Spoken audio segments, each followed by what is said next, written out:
เหมยสูงค่ะเหมยสูงปีๆน้องๆผู้ปันแห้งเขาใส่หมอหอมกุ๊กก็ค่ะเมื่อได้เป็นวันที่3เดือนธันวาคมปี2025ในตอนรายการเฮาค่ะตอนได้ดีอ่อนเอาพี่น้องค่ะมาถ่อมด้วยข่าวเงาหลากหลายก้อยกะว่าเป็นรองแต่ในเอาเหลือใส่นั่นก็เตมาอ่านตั้งหันถึงพี่น้องเฮาว่าจังหนังไหนค่ะ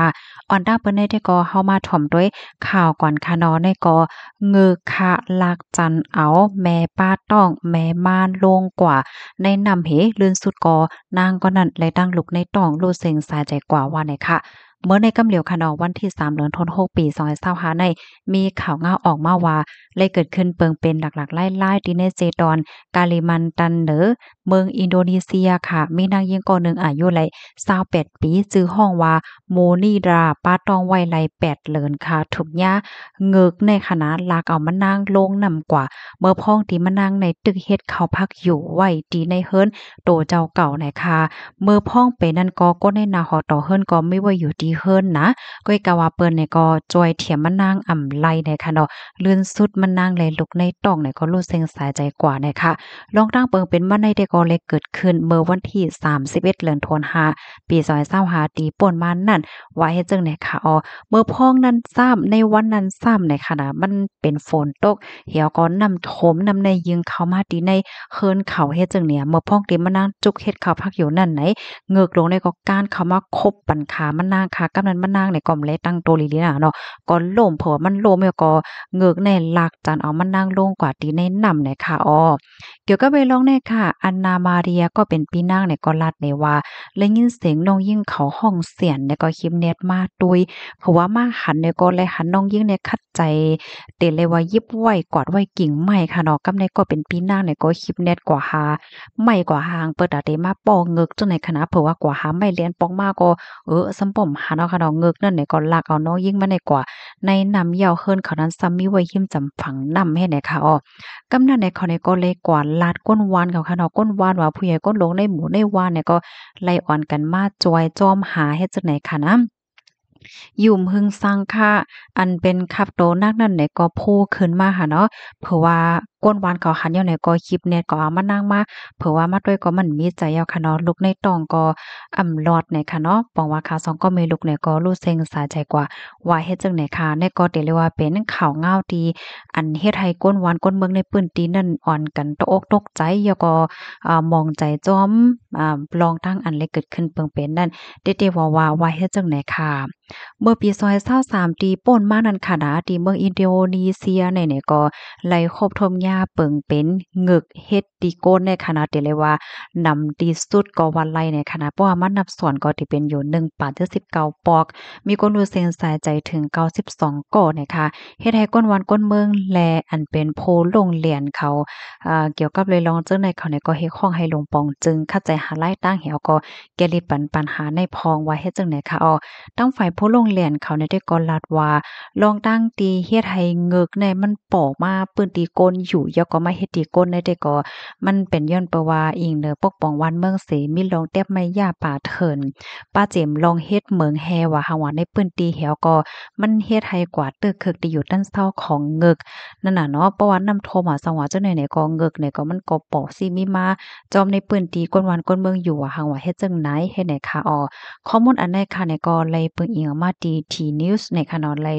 ออกไว้ว่าจั่งใดค่ะลองได้เป็นลองแต่ค่ะนะเพราะว่ามาถ่อมด้วยเหมือนทางว่าเหมือนในจึกไม่รู้โลค่ะเนาะในค่ะนะเป็นลองแต่ที่เกิดขึ้นค่ะที่อินโดนีเซียในมันเป็นเมืองที่อันมีกุนนำหนาค่ะนะแล้วก็เงึกเนี่ยจังได๋ก็นำค่ะเนาะเฮาค่ะเนี่ยก็ใกล้ๆแลยินอยู่หรือสิเงึกยาวเนี่ยก็ซ้ำมีป้าเทียงงูแหน่นะ ค่ะตอนนั้นเด็กก็มีข่าวเงากันให้ก้อยค่ะนะพี่น้องเฮาค่ะกำในค่ะเดี๋ยวมาอ่านตั้งหันถึงพี่น้องเฮาเย้าในข่าวเฮาก็เดี๋ยวเลยว่าเป็นตอนอบโอ้ว่าเฮ็ดจังได๋ค่ะเดี๋ยวมาอ่านตั้งหันถึงพี่น้องเฮาค่ะส่งมาตั้งยูทูบในค่ะเนาะพะไหลดีมีความถามแหละจั่งใดเนี่ยค่ะนะค่ะพี่น้องค่ะถามมาเกี่ยวกับเลยลองปรับค่าเมืองสีเหลืองค่ะเนาะว่าเพราะว่าเฮาค่ากว่าแอวนอกเมืองได้เฮาค่ากว่าไลกำซื้อหาในอันนี้เด็กก็ได้ย้อนลัดว่าตอนตาพี่น้องค่ะดีอยู่ ไหว ดีในเมืองคมตุ่มเมียนมาค่ะนะเพราะว่าพี่น้องค่ะมีไว้ปรับสีเหลืองย่อเสพี่น้องค่ะได้ขี่เฮิมหมินลูกดีตากงอำนั้นก็เว้งเลยว่าสว่าจะไหนกว่าให้เนี่ยค่ะเอานะตอนตาพี่น้องค่ะที่ว่าเฮาคันเนี่ยจะไว้ปรับสีเหลืองก็น่ะเฮาค่ะซ้ำเป็นแห่งการยานเมืองเฮ็ดกันว่าอยู่ที่ในเมืองไทยค่ะรู้ซ้ำเป็นเลยเฮ็ดคือเพราะว่าเป็นจังไหนซ้ำไหนพี่น้องเฮาค่ะเดไลกว่าย้อนเปิ้นฮ้องว่าเรือนทรีค่ะเนาะที่ลุ่มฝ่ายกดทัดก้นเข้าออกเมืองค่ะนั่นแต่ก็เป็นขว้างเหมือนจังหนังว่าย้อนปอกมากขึ้นที่ในเมืองจึงไทยเฮ็ดให้นั้นค่ะน่ะณในแต่เดเลยเป็นตอนตาพี่น้องค่ะที่อันต่อว่าต่อไว้ยาวใหญ่ยาวนั้นก้อยในค่ะเนาะมื้อเหลียวพี่น้องค่ะมังจื้ออันต่อวัดไว้อันไปยาวนั้นแต่ก็เต็มไปจังกว่านั้นค่ะน่ะเนาะนี่ก็ย้อนป่องแรงนี่เป็นพี่น้องค่ะว่าเฮ็ดไหนค่ะนะอ๋อค่ะมาอ่านแทงตั้งหันถึงค่ะเนาะอยู่ที่น้ำจางใจทอมอยู่ค่ะอ๋อค่ะประวัติน้ำจางเนี่ยก็คกใจลายมือเหลียวในค่ะนะมันจ้อมตาจ้อมต้างว่าหลายๆเปิ้นตีค่ะเนาะเปิ้นเนี่ยก็มีลองกดทัดเกี่ยวกับเลยลองวายก้าวายหลายเส้นก้าวิตอกว่าสว่าเจ้าไหนเนี่ยค่ะเนาะเพราะว่ากาพี่น้องค่ะที่มีหลายเส้น5สังหาเนี่ยก็ให้แลสติปาเสกรรมเนี่ยค่ะปิดใจฟ้าค่ะวานหน้าไหลเนี่ยค่ะปิดใจหมายความอ้อใจค่ะยินโจมค่ะพี่เฮาค่ะที่เพิ่มเติมข้อมูลมาหน่อยค่ะนะมาแทงค่ะลีอายแหน่นป้อหลูตั้งหันถึงไหนอย่าเป๊ตกจื้อยาวละอ้อว่านั้นค่ะซัมว่านั้นอ๋อค่ะว่านั้นก็ป้อนั้นก็เต็มอ่านป้ารู้จื้อค่ะดอกค่ะๆไล่ข้ามเป็นทางค่ะต้องตั้งมั่นไล่ค่ะนะจั่งหือก็ไล่เนี่ยค่ะเนาะมาแทงค่ะเพราะว่าเดต่างจื้อเข้มๆก็เฮาซ้ำอำป้อทรงแลว่าตั้งใจต่างไว้จื้ออันมักหมายรองสภาวะเจ้าเก่านั่นอยู่ได้เนาะอ๋อว่าเฮ็ดจังไหนค่ะนั่นแต่ก็นั่นยอค่ะเนาะมันก็อยู่ที่ตั้งทรงจึกของไผมันว่าสว่าเจ้านายเฮ็ดแหน่เนาะ มาแทงค่ะนั่งค่ำค่ะเหมยสงค่ะอยู่ดีเมืองเสทอมอยู่ค่ะเมืองไหนคะในเมืองใต้ค่ะอ๋อค่ะยินจมค่ะถามมาไรค่ะเนาะไผว่าไรดีใครต้องถามสังสิงจึงหือในค่ะนะเพราะว่าคาฮู้ในค่ะเนี่ยก็ได้ตอบปันในเขาก็มีพี่น้องเฮาค่ะหลายก็ค่ะเนาะที่อันเหตุการณ์ว่าอยู่ที่ในเมืองจึงไทยเนี่ยเนาะมันจังว่าเป็นแห่งการย้านเมืองแหวก็มีไว้ปรับสีแรงว่าสว่าเจ้านายเฮ็ดเนี่ยนะบางปอก็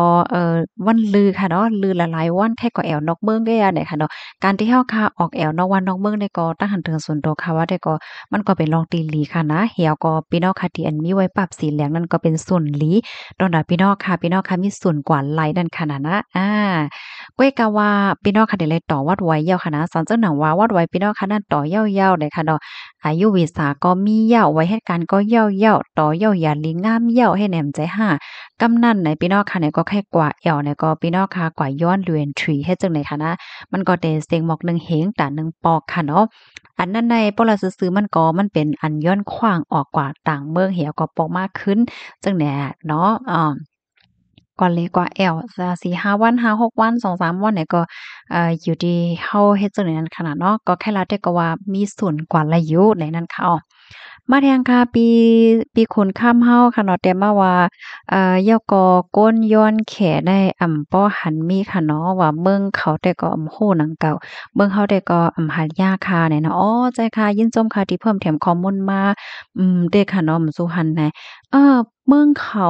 เมืองเขาในพี่น้องค่ะอันถอมว่าอยู่ที่เมืองแขว่าหังว่าจังได๋จ่องเมฆค่ะจังหือก็เพิ่มแถมข้อมูลมาไลหน่อยค่ะ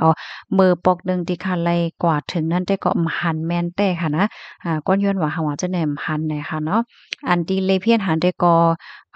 ก้นเมืองเปิ้นในค่ะนะเปิ้นกว่าไหลมาไหลไปตั้งเนี่ยก็ได้เลยว่าไปไวน่ะค่ะเนาะฮิปแนตไปไวว่าหังว่าเฮ็ดจังไหนเนี่ยค่ะมาแทงค่ะลีโกอยู่โกตีค่ะเนาะใจเฮาค่ะที่แคนาดาในเป็นเพไฟป่าฮาวแห้งไว้เนี่ยค่ะว่าในบ่เหลียวในค่ะนะว่านั่นไหลออนั่นออค่ะยินชมค่ะใบซุงกังในค่ะใส่หมอหอมออค่ะใบซุงค่ะอยู่ที่เมืองเกาะเสฮับทอมอยู่ในเนาะค่ะแล้วก็มีพี่น้องเฮาค่ะ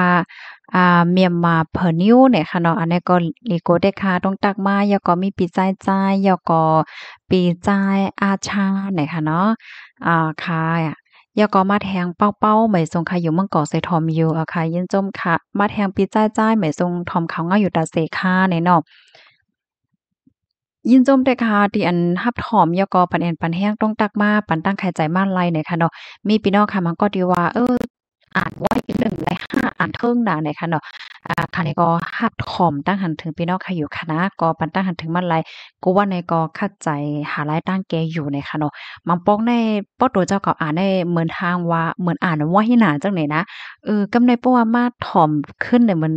อ่านล่อยๆเนี่ยเนาะเ